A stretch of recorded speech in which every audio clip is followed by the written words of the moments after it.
நான் லவ் பண்றவரை கல்யாணம் பண்றேன்றது பெரிய சாதனை இல்ல. கல்யாணம் பண்ணவரை கடைசி வரைக்கும் லவ் பண்றேன்றது தான் பெரிய சாதனை. But the real challenge is loving the same person after marriage. And I tell you something. ஒரு காரியம் சொல்றேன்.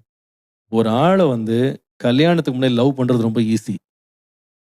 கல்யாணத்துக்கு அப்புறமா கட்டின மனைவியை கடைசி வரைக்கும் நேசிக்கிறது ரொம்ப ரொம்ப கஷ்டம். நீங்க உலகத்திலேயே பூரண ரூபவதியை பிடிச்சிட்டா கூட, ஒரு பழுதே இல்லாத ஒரு ஆளை பிடிச்சிட்டா கூட, நாம எல்லாருமே யாருன்னா விழுந்து போனவர்கள்ன்றத மறந்துடாதீங்க. Arranged marriage or love marriage பிரச்சனையே வராத குடும்பம் அப்படின்னு பாதைன்றது ஒண்ணுமே கிடையாது.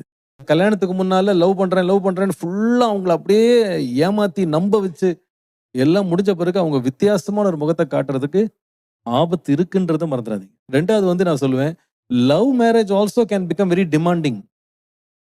அதாவது இப்போ ஒரு தம்பி சொன்னாங்க, அதாவது லவ்ல வந்து வாங்குறதே கிடையாது, எல்லாம் குடுக்குறது தான் அப்படின்னு சொன்னாங்க. இது கல்யாணத்துக்கு முன்னாடி குடுக்க தான் செய்றாங்க எல்லாரும். ஆனா கல்யாணத்துக்கு அப்புறமா அதே ஆள் என்னவா மாற முடியும்? ஆமா, டிவோர்ஸும் குடுக்குறாங்க, டிமாண்ட் பண்றாங்க. என்னென்னமோ கேட்கறாங்க இல்லையா? அப்போ அவங்க அதிர்ச்சி ஆயிடுறாங்க. இது என்ன நீ அப்போ அன்னைக்கு வேற மாரி இருந்தீங்க, இப்போ வேற மாரி இருக்கிறீங்க. இது 2 பக்கம் நான் சொல்லுவேன். கேர்ள் அண்ட் பாய் 2 சைட்லயும் டிமாண்டிங்கா மாறுறாங்க. மேரேஜ் வந்து எல்லா கிறிஸ்டியன் மேரேஜும் லவ் மேரேஜா தான் இருக்கணும்னு சொன்னாங்க. அதோட உண்மையான அர்த்தம் என்னன்னு சொன்னா,